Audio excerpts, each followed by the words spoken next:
This Ford Focus 1.6 TDCI, as you can see, the car is already up in the air. I use quick jack to lift it, but it's enough if you just lift the front of the car. If I can move the tie rod end, as you can see, with my bare hand, so it's not so good. The joint here is loose and probably the inner one as well. Now we can remove the outer tie rod end and then the inner tie rod end. So let's loosen this nut here. It is a size 17 nut as well. I'm gonna use an impact gun, and if it's not gonna get it loose, I'm gonna put an Allen key again inside the stud and turn or undo or loosen the nut. Okay, it's loose now. I leave the nut on the top. You will see later why. And now let's loosen this locking nut or gem nut on the inner tie rod end. It is a size 24 mil nut.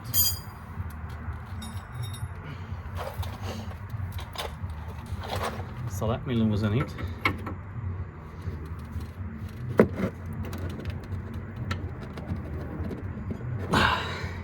Okay, let me use a combination of the spanner and the hammer.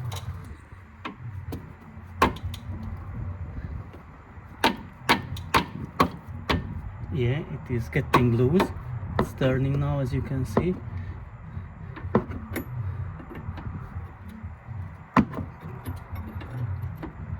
Okay.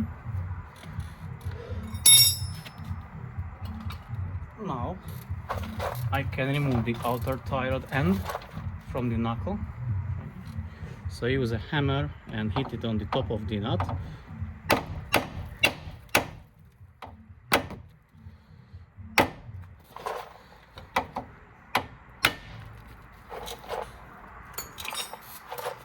Now you can undo the nut.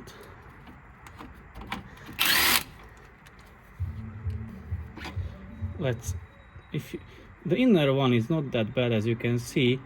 If you leave it like that, it doesn't drop. If it drops like this straight away, that means the inner tie rod end is worn as well. Well, it's not that bad. So let me twist off the outer one. Anyways, you are going to change both, so you'll see how to do it. Okay, now use a vernier caliper and measure the distance between the nut and the end of the inner tie rod, like this. Yeah, and lock it.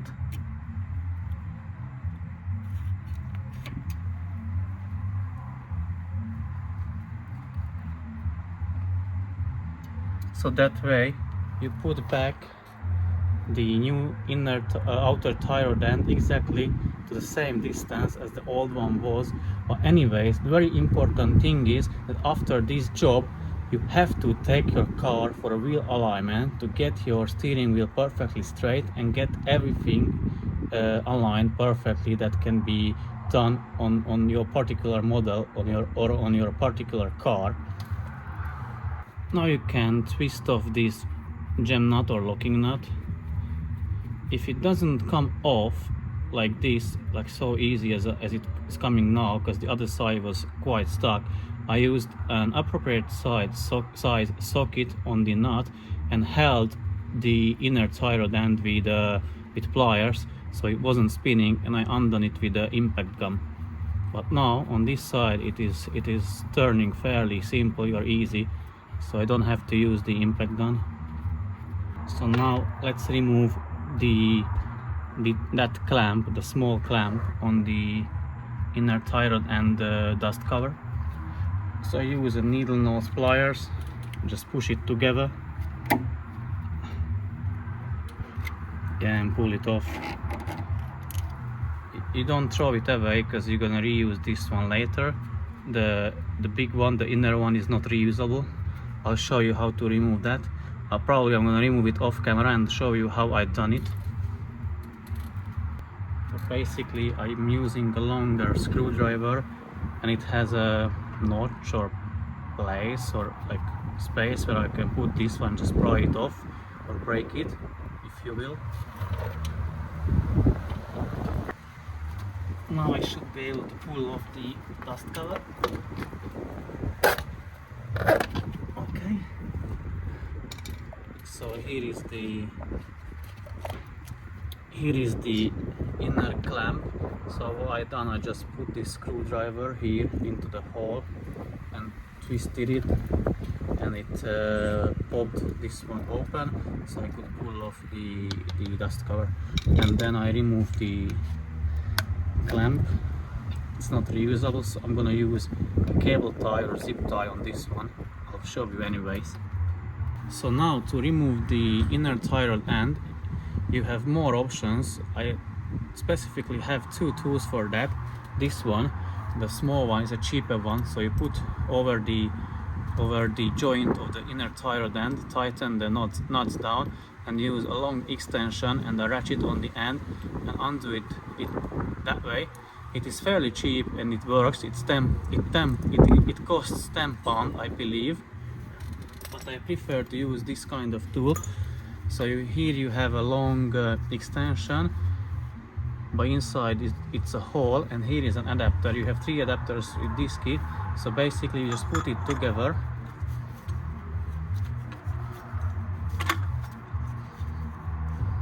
Put it over the tie rod end,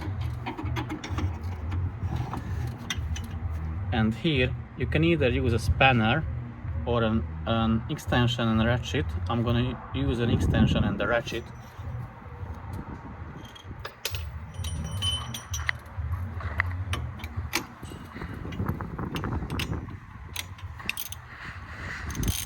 And now I can undo it.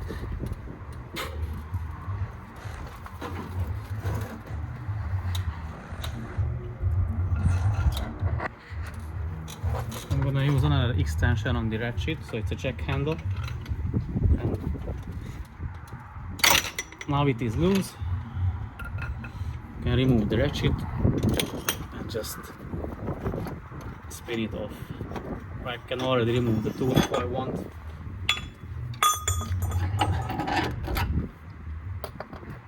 And I can twist off the inner tie rod end.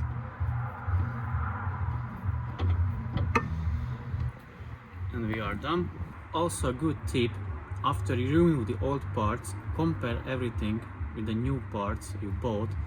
It's better if it's still inside the packaging, so that way you know the parts are the same. Let's say in this example, the length of the tie rod end is the same, so you have the correct one. I already done that beforehand, so I know everything's gonna fit because I've done the other side of the car. But it is a good tip to always compare the parts you bought with the old ones when you removed them, or even beforehand. If you can check it beforehand, that's even better, so that you don't have to return anything, or you know that you have the correct parts. So the inner tie rod end comes with the locking nut. You can remove this one now, and now you can twist back the inner tie rod end to the steering rack.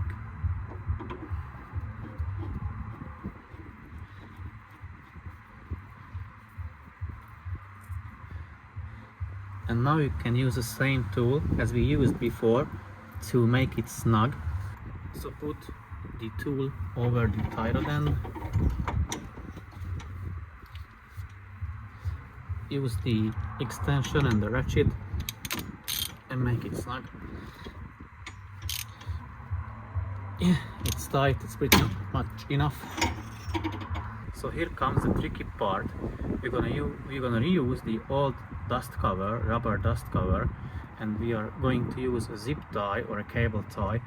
If you are worried that this won't hold, you can use a hose clamp with a nut on it, so you can adjust it with the nut. It is perfectly fine, as this is not a spinning part, so it won't cause any imbalance. So just put the zip tie over it. As you can see, there is a nipple there, so you have to match this rubber thing with that nipple and then put it over the inner tie rod end, and after you can tighten the zip tie and cut off the end, and it will hold the rubber boot to the steering rack. So let me do that, but more likely I will do that off camera and I will show you the result only. So as you can see, it is back on with a zip tie. If you are worried that it will come loose or it won't hold, take it for a ride or drive it for a week and then control it or check it. And if it comes off, replace the zip tie with the hose clamp, but it should hold, no problem. Now let's put back the small outer clamp. Again, here it is. Push the two ends together and put it over the tire end and over the rubber boot. Yeah, it's in place. Now we can put back the outer tie rod end, so we can spin back the locking nut or gem nut. And as you remember, we use the caliper tool, so you place it against the end of the tire. So we twist it back, the gem nut. We twist back the gem nut a little more. Put the caliper tool against the tie rod end, and then twist back the nut once it's touching the caliper. Now it's touching, so we leave it like that. We can put back the new tie rod end, the outer one, and then we're going to carry on with the brakes. So here is the new outer tie rod end. If you turn it around, you can see the letter R, so it means this is the right side. The other one has a letter L for left side. So spin it on.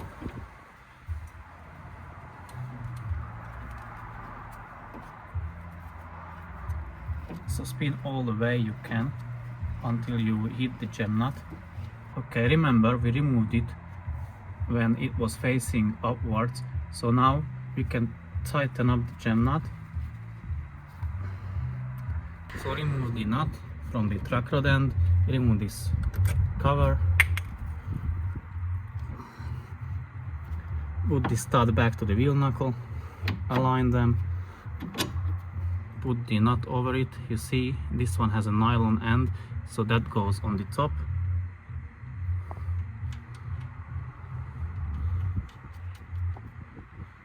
And now this is a size 17, the new one is a size 17 hex nut, so it's a size 17 hex socket.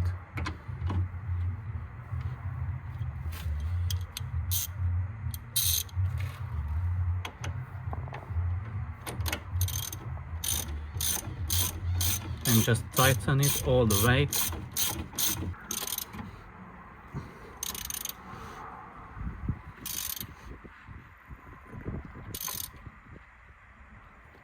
Okay, and don't forget to tighten the gem nut as well. So the gem nut is a size 24 hex nut, but you need to counter hold the truck rod end with a size 26 spanner. I'll show you. So counter hold it on the truck rod here and tighten the nut.